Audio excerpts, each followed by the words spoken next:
안녕하세요. 정치일학입니다. 한국갤럽 보수 가표집 조사를 살펴볼까 합니다. 이념선양 표집을 보면 보수 314, 진보 264, 중도 308.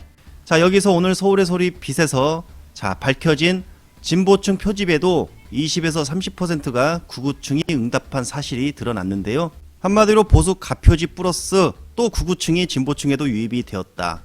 이 점을 생각하시면서 영상을 봐주시길 바랍니다. 한국갤럽 정당 지지도를 보겠습니다. 민주당 40, 국힘 34%. 자, 보수 가표집, 더구나 진보층에 응답한 구구 꼴통들까지 포함을 한다면 정말 엄청난 보수 가표집 속에서도 민주당 지지율이 오차 범위 밖으로 앞서기 시작했습니다. 그래서 실제 지지율 격차는 40대 34가 아니라 50대 28 정도 되지 않을까, 이런 생각을 전해보면서 바로 윤석열 탄핵 찬반 조사도 보겠습니다.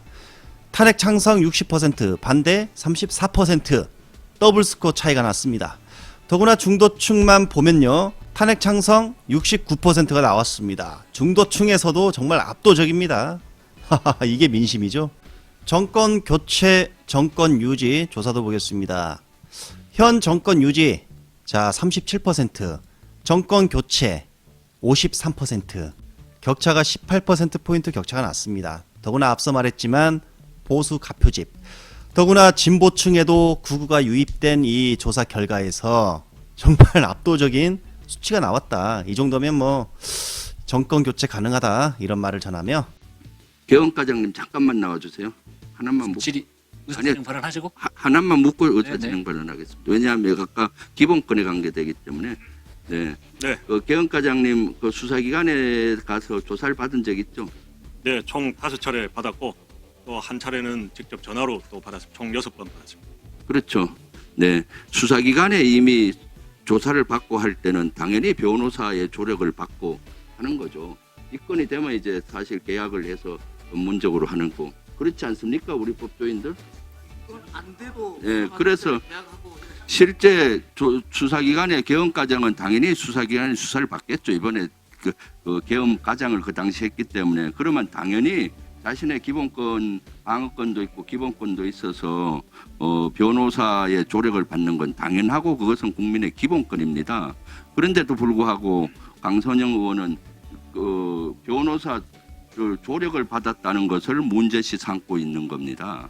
이것은 있을 수 없는 거죠. 지금 아무리 사실 이번에 이 문제가 불거진 것은 그 조력받는 변호사로부터 연락이 왔는데 실제 계속 오늘 정인으로 나와야 되는 개헌과장한테 언론에 신문에 났습니다. 조사받는 데서 조사된 내용들이. 그래서 그걸 갖고 계속 압박을 하는 거죠.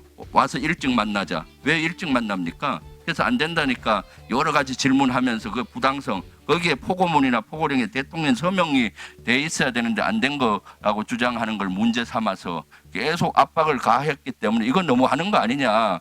특위위원으로서 좀 이렇게 아무리 정인이지만은 압박받게 해줘서는 안 되지 않느냐라고 문제 제기를 했기 때문에 제가 오늘 문제 제기를 한 겁니다. 개헌과장하고는 제가 통화해 본 적도 한 번도 없습니다. 사실. 지난번에 현장 갔을 때 얼굴 한번 본 거 외에는 없고, 그래서 우리 아무리 특위위원들이라도 아무리 죄를 지은 사람이라 하더라도 기본권이나 보장해 줘야 되는 거죠. 그런데 왜 이걸 갖고 합니까? 우리 비상계엄 보십시오. 내란을 일으켜서 민주주의가 무너지고 국민의 기본권이 손상되고 이런 상황에서 지금 이걸 조사하자고 모인 위원이 기본권을 이렇게 훼손해야 되겠습니까? 이것은 저는 여기 우리 특위 차원에서 해당 의원은 윤리위에 제소를 해야 된다고 봅니다. 아무리 국회의원에도 지켜야 될 것, 국민의 기본권을 지켜줘야 된다고 봅니다. 예, 수방사 일경비 단장입니다. 네. 그 지난해 총선 직후에 5개 방송사에 공문을 보냈었죠. 시기가 아마 그 정도 될 것 같습니다. 네. 예. 5개 방송사만 보낸 게 아니고 국가 중요 시설을 확인하기 위해서 해당 구청에 보낸 겁니다. 5개 방송사는 어디죠? 현황을 확인해 봐야 될 것 같은데, 예, 같은 구청에 협조를 해서 국가 중요 시설에 필요한 시설. 뭐를 요구했습니까? 건축물 현황 도면을 요구했죠? 그렇습니다. 네, 왜 요구했죠? 저희가 대테러 작전 부대이기 때문에 뭐 그렇게 얘기할 수는 있어요. 왜냐하면 작전과장과 경비단장은 그렇게 받았을 거예요. 그렇지만 저 위에서는 아마 총선이 끝나고 나서 총선에서 과반 의석을 못 차지하니까 아마 김용렬이나 윤석열 머릿속에는 계엄을 해야 되겠다. 이런 걸로 해서 중요 시설에 대한 어떤 대테러 대비책을 강화하라. 이렇게 해서 했을 걸로 보여요. 의원님 그거는 사실 제가 전투생 방안을 연구하다가 필요해서 한 겁니다. 그럼 단장님이 차관해서 하신 거예요? 그렇습니다. 우리 그 수방사에서는 거기에 대한 지시한 적 없나요? 예, 사령부에서 특별한 지시사항 내린 적은 없습니다. 수방사가 사실 그 지난번에 총선 이후에 여러 가지 중요 시설 보강 대테러 이런 걸 많이 노력했잖아요.